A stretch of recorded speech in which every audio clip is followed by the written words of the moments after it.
Muy buenas tardes, muchas gracias por acompañarnos. Estas son las charlas del Estanquillo. Damos las gracias al Estanquillo por recibirnos, a Enoc de Santiago por tenernos aquí y me da mucho gusto. Hace años que no nos veíamos, creo que ya no nos conocíamos, ya nos veíamos en la calle. ¿Todavía? Ya no te conozco. Ya nos veíamos en la calle, ya no sabíamos quién éramos, pero bueno, qué bueno que estás aquí. Gracias, Mi querido Daniel. Genaro Villamil. Y vamos a hablar desde luego de Monsiváis y de su libro sobre el terremoto y sobre la sociedad civil. ¿Ya conocías a Monsi cuando escribió este libro?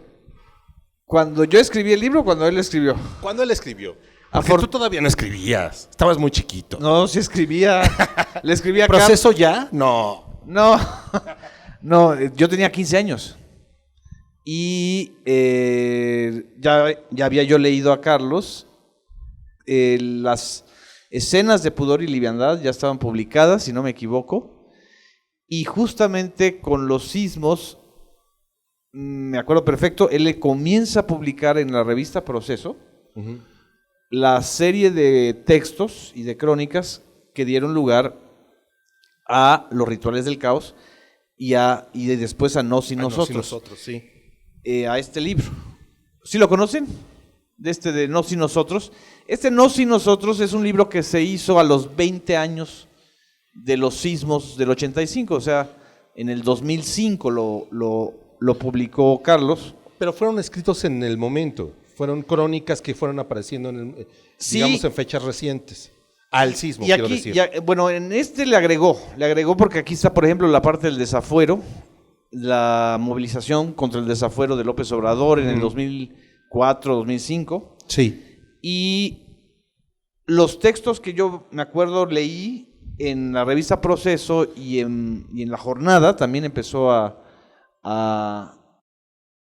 pues digamos que a soltar la pluma, porque ese era el método de Carlos. Él abrevaba del periodismo la crónica, el relato de los hechos, con flashazos de ensayo o de análisis, y ya después reelaboraba el ensayo. Ya él traía, me acuerdo muy bien que él ya traía esta idea del surgimiento de una sociedad civil mexicana después del 68, o sea, después de la matanza del 68, y tenía ahí flashazos de la participación de la sociedad fuera de los partidos políticos o fuera de las instancias gubernamentales en las protestas del norte del país por el fraude electoral en el 83 en Ciudad Juárez, y también con la explosión de San Juanico, si no me equivoco,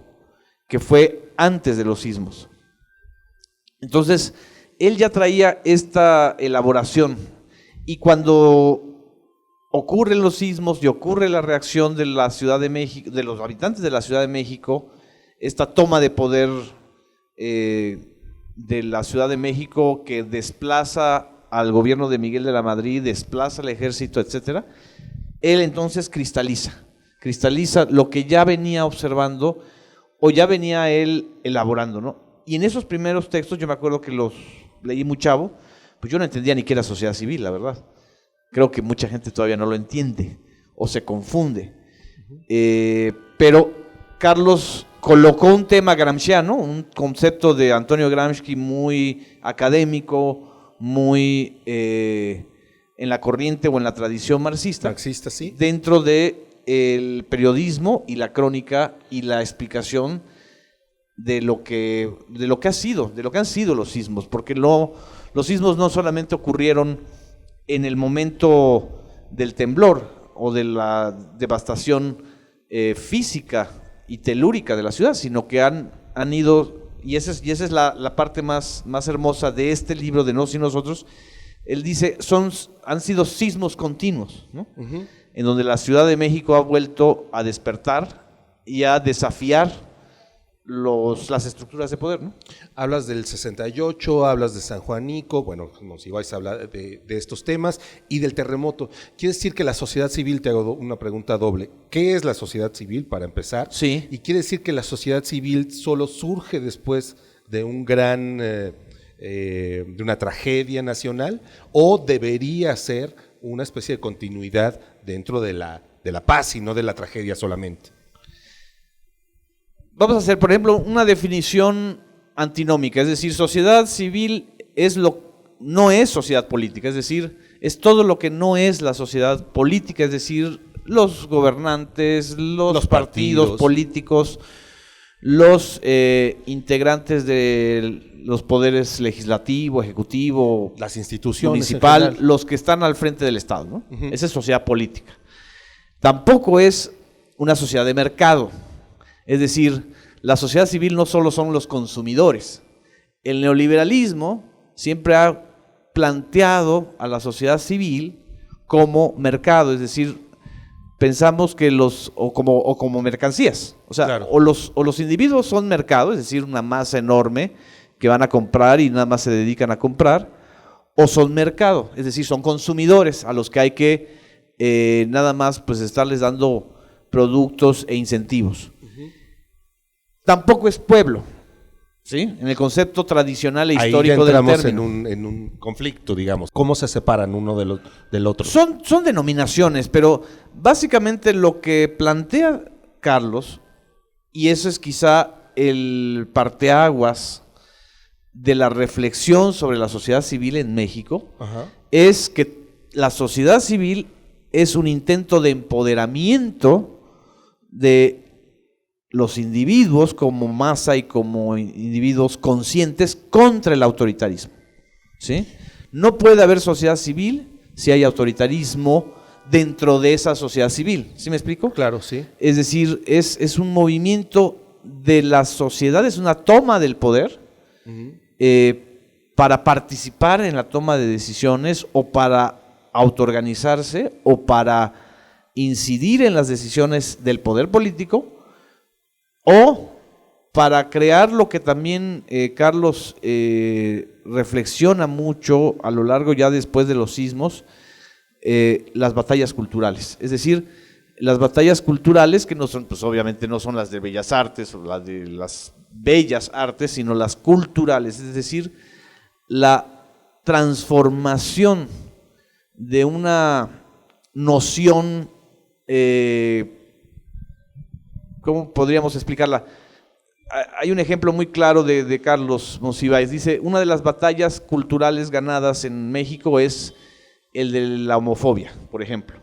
Es decir, en México ahora, en el lenguaje de la sociedad civil, está mal visto. Está mal visto ser homófobo, es más, es peor ser homófobo que ser homosexual o gay, ¿sí? Esa es una batalla cultural ganada. Uh-huh. Otra batalla cultural ganada que la empezó a reflexionar y desgraciadamente no la terminó ni dio pie a un libro o a un ensayo largo, es sobre el maltrato contra los animales.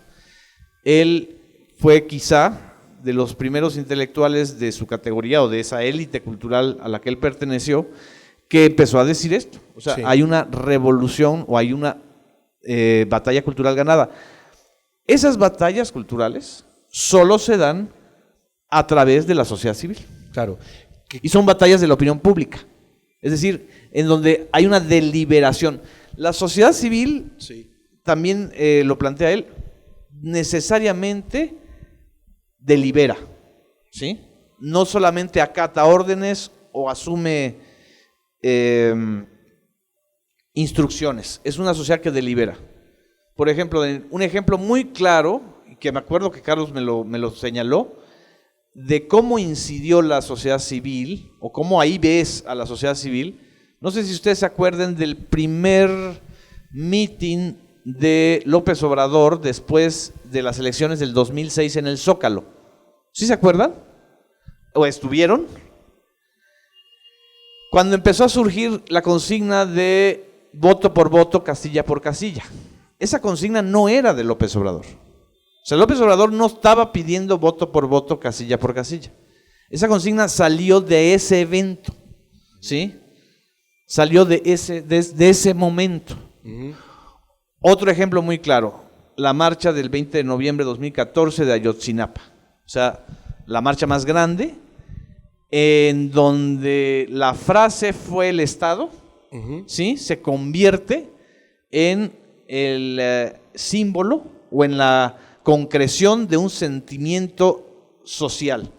Eso es sociedad civil. Ahí lo ves. Es decir, es una sociedad que no es política, lo dijiste muy bien, pero que sí está politizada. Por supuesto. Es decir, que sí tiene reclamos políticos. Cuando tú te vuelves sociedad civil implica un proceso de politización, implica un proceso de toma de conciencia y de toma del poder. Es decir, te empoderas como individuo, como sector social o como trabajador. La reflexión que hace Carlos también sobre las costureras del 85, la emergencia de ese, pues primero de las víctimas y después de las líderes, ¿no? Sí. Y después de la demanda, ¿no?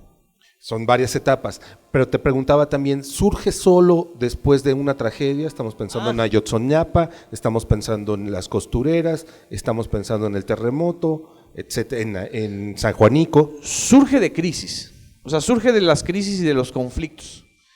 Es decir, en los momentos más importantes en donde hay conflictos o crisis, donde el sistema político ya no puede aplacar, o el autoritarismo ya no puede aplacar a los gobernados. 85, 88, o sea, el fraude del 88 es evidentemente una crisis en donde emerge una sociedad civil pidiendo otra vez sufragio efectivo. Uh-huh. Y además el 88 no se puede explicar, y eso lo vincula muy, muy bien Carlos, sin el 85 en la Ciudad de México.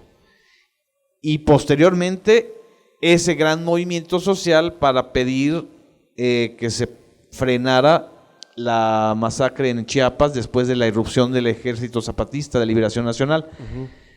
Y el intento, desde mi punto de vista muy fallido, desde mi punto de vista del subcomandante Marcos, de robarle a Carlos la idea de la sociedad civil y transformarla en el Frente Zapatista.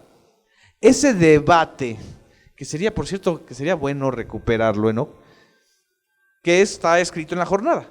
Es un debate entre Marcos y Monsiváis sobre la sociedad civil. ¿No está recogido en ningún texto, en ningún libro, perdón? Déjame revisar, pero hasta donde yo me acuerdo, no sé si ustedes, ¿no, verdad? Pero sí se acuerdan de ese debate. O sea, había primero era una especie de cachondeo entre Marcos y Monsiváis, en donde Marcos más bien quería pues sentirse Monsiváis. No sé si Carlos en algún momento quiso sentirse el subcomandante Marcos. Alguna vez lo vi con... Ah, sí, con pasamontañas. Pues con un calcetín en la cabeza, pero se lo pusieron los gatos. O sea, no creo que haya sido algo que él haya hecho. Pero lo que le rebatió mucho a Marcos fue después de la marcha del 2001, ¿sí? Que a la sociedad civil, y esa es una de las tesis más importantes, no la puedes manipular o frenar en función de los intereses de grupo o de tu agenda política, porque te va a rebasar.